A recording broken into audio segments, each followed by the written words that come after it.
안녕하세요. 독수리 오영재를 부탁해. 구화 예고 바로 시작합니다. 구독, 좋아요, 알림 설정해 주시면 감사하겠습니다. 서해 앞바다. 강수와 그의 UDT 팀원들은 수중 침투 훈련에 임하고 있었다.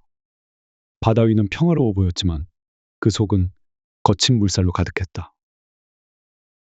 훈련이 한창이던 중 갑작스러운 대형 파도가 분대원 한 명을 삼키며 떠내려가기 시작했다. 팀장님, 한 명이 떠내려갔습니다. 외침이 울리자 강수는 망설임 없이 바다로 뛰어들었다. 갑자기 비가 쏟아지기 시작했다. 상황은 점점 급박해지는데 거센 물살 속에서 강수는 팀원을 붙잡으려 안간힘을 썼지만 암초에 머리를 부딪히며 의식을 잃고 말았다. 가까스로 구조된 강수는 병원으로 옮겨졌고 병실에서 눈을 뜬 강수는 자신을 둘러싼 형제들을 낯선 사람처럼 바라보며 말했다. 여긴 어디죠? 당신들은 누구세요? 알고 보니 머리를 다쳐서 단기 기억상실증에 걸린 것이었다. 형제들은 충격에 빠졌고 광숙은 자신의 탓이라며 오열했다. 장수 씨도 그렇게 되고 강수 도련님도. 내가 이 집에 들어오지만 않았어도 이런 일이 생기지 않았을 텐데. 차 안에서 그녀의 흐느낌은 주변의 공기를 더욱 무겁게 만들었다. 장미애는 사고를 당한 강수를 보고 한동안 멍하니 앉아 있었다. 그녀의 손에는 술잔이 들려 있었고 눈은 흔들리고 있었다. 내가 그 아이를 그렇게 버리지 않았더라면 이런 일은 없었을 텐데. 그녀의 속삭임은 스스로를 향한 원망과 후회로 가득 차 있었다. 술기운에 취한 미애는 결국 결심했다. 안 되겠어. 내가 가야 해. 그녀는 떨리는 손으로 핸드백을 쥐고 병원으로 향하기 위해 택시를 잡았다. 택시 안에서 창밖을 바라보며 깊은 한숨을 내쉬던 그녀는 마음속으로 끊임없이 자신에게 물었다. 그 아이가 나를 알아볼까? 아니면 나를 원망할까? 병원 복도에 도착한 미애는 한동안 문 앞에서 망설였다. 들어가야 해. 하지만 그녀는 손으로 가슴을 누르며 심호흡을 했다. 강수야, 엄마가 왔어. 몇 번이고 연습했지만 그 말조차 쉽게 입 밖으로 나오지 않았다. 미애는 강수의 병실 주위를 계속 서성거리는데 때마침 형제들이 잠시 자리를 비운 사이 병실 안은 조용해졌는데 침대 위 강수는 눈을 감고 누워 있었고 미애는 조용히 문을 열고 들어섰다. 그녀는 침대 곁으로 다가가 천천히 강수의 얼굴을 살폈다. 그의 머리에 감긴 붕대를 보자 미애의 눈에는 금세 눈물이 고였다. 강수야. 그녀는 떨리는 목소리로 속삭였다. 엄마가 미안해. 정말 미안해. 그녀는 손으로 그의 얼굴을 어루만지며 흐느꼈다. 널 이렇게 만든 게 다 엄마 잘못이야. 엄마가 널 지켜주지 못해서. 미애는 조용히 눈물을 흘리며 그의 곁에 앉아 있었다. 그러나 그녀는 알지 못했다. 강수가 자고 있는 줄 알았던 그 순간 그는 사실 눈만 감고 있을 뿐 모든 말을 듣고 있었다. 그는 여전히 눈을 감은 척하며 미애의 말을 이어서 들었다. 강수야, 사실은 네가 모르는 이야기가 있어. 미애의 목소리는 떨렸고 그녀의 말은 점점 더 조심스러워졌다. 엄마가 널 떠나보낸 건 정말 어쩔 수 없었어. 그때 난 너무 힘들었고. 강수는 심장이 요동치는 것을 느꼈다. 엄마? 이 사람이 내 엄마라고? 그는 숨소리조차 들키지 않으려 했으며 계속 누워 있었다. 미애는 떨리는 손으로 그의 머리를 쓰다듬으며 마지막 말을 꺼냈다. 네가 날 용서할 수 있을진 모르겠지만 엄마는 널 사랑했어. 그리고 지금도 사랑해. 그녀의 목소리는 점점 더 작아졌고 이내 흐느낌만 남았다. 미애가 자리에서 일어나 병실 문을 나서자 강수는 천천히 눈을 떴다. 그의 눈에는 복잡한 감정들이 교차하고 있었다. 혼란, 충격, 그리고 슬픔이 뒤섞인 표정이었다. 엄마라고 했어. 그는 혼잣말처럼 중얼거렸다.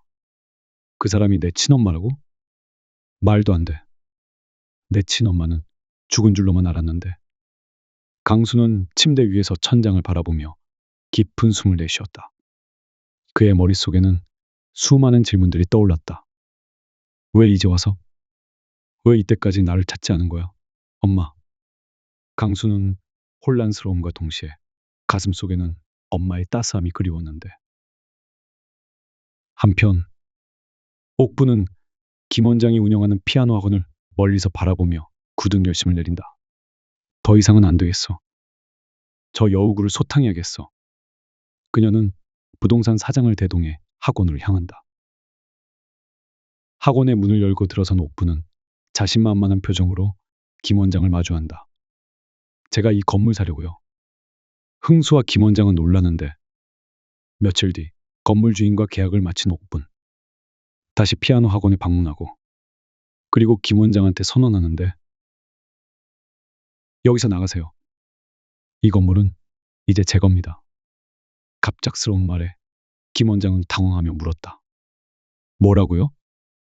갑자기 그게 무슨 말씀이세요? 옥부는 비웃으며 대답했다. 건물주와 계약 완료했습니다. 이제 이곳은 제 소유예요. 그러니 짐 싸서 나가세요. 김 원장은 옥분의 말을 듣고 분노를 참지 못하며 비웃었다. 흥수 씨 가지고 싶어서 별 유난을 다 떠는구나. 난 여기서 못 나가. 까불지 좀 마. 옥분의 얼굴이 일그러지며 그녀는 한 발짝 앞으로 다가섰다. 뭐라고? 지금 뭐라고 했어? 김 원장은 옥분을 도발하듯 말했다. 왜? 내가 틀린 말 했어? 당신이 아무리 발버둥 쳐도 흥수 씨는 당신 같은 사람 안 봐. 그 순간 옥분의 인내심이 한계에 다다랐다. 너 진짜 끝까지 날 자극하네. 적당히 까불어. 그녀는 김 원장의 머리채를 잡아채며 소리쳤다. 나가라고 했잖아. 이 건물에서 당장 나가. 김 원장 역시 물러서지 않았다. 손 놔. 너 진짜 미쳤니? 두 사람은 서로를 밀치고 끌어당기며 격렬하게 싸우기 시작했다. 의자와 책상이 흔들리고 학원 안은 순식간에 아수라장이 되었다. 그때 흥수가 학원에 들어서며 상황을 목격한다. 그는 놀란 표정으로 옥분을 바라보며 따진다. 그만하세요. 대체 왜 이러세요? 조폭이라도 되는 겁니까? 흥수의 분노 섞인 목소리에 옥분은 잠시 당황했지만 곧 얼굴을 굳히며 되받아쳤다. 헝클어진 머리와 거친 숨을 몰아쉬는 옥분은 흥수를 향해 소리쳤다. 왜 이렇게까지 하냐고? 당신 때문이에요. 내가 이렇게까지 하는 이유, 당신 때문이라고. 흥수는 충격에 빠진 얼굴로 옥분을 바라보았다. 저 때문이라고요? 그게 무슨 말입니까?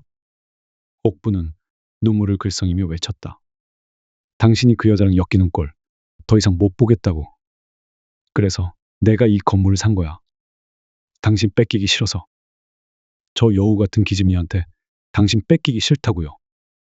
김 원장은 그런 옥분을 비웃으며 말했다. 참 한심하다. 그렇게 해서 뭐가 달라질 것 같아? 흥수는 고개를 저으며 한숨을 내쉬었다. 옥분 씨, 이렇게까지 해야만 속이 시원했습니까? 이런 식으로 사람을 몰아붙이는 건 잘못됐습니다. 그리고 김 원장님도 그런 말투는 너무 심하셨어요. 흥수는 복잡한 표정으로 두 사람 사이를 번갈아 보았다. 그리고 깊은 한숨과 함께 말했다. 두 분 다 진정하시고 서로 사과하시죠. 하지만 옥분의 눈에는 여전히 분노가 가득했고 김 원장 역시 물러설 기미를 보이지 않았다. 아, 이거 참 미치겠네. 어떡하지? 오늘은 여기까지입니다. 재미있으셨나요? 그럼 다음 주에 뵙겠습니다. 감사합니다. 뿅!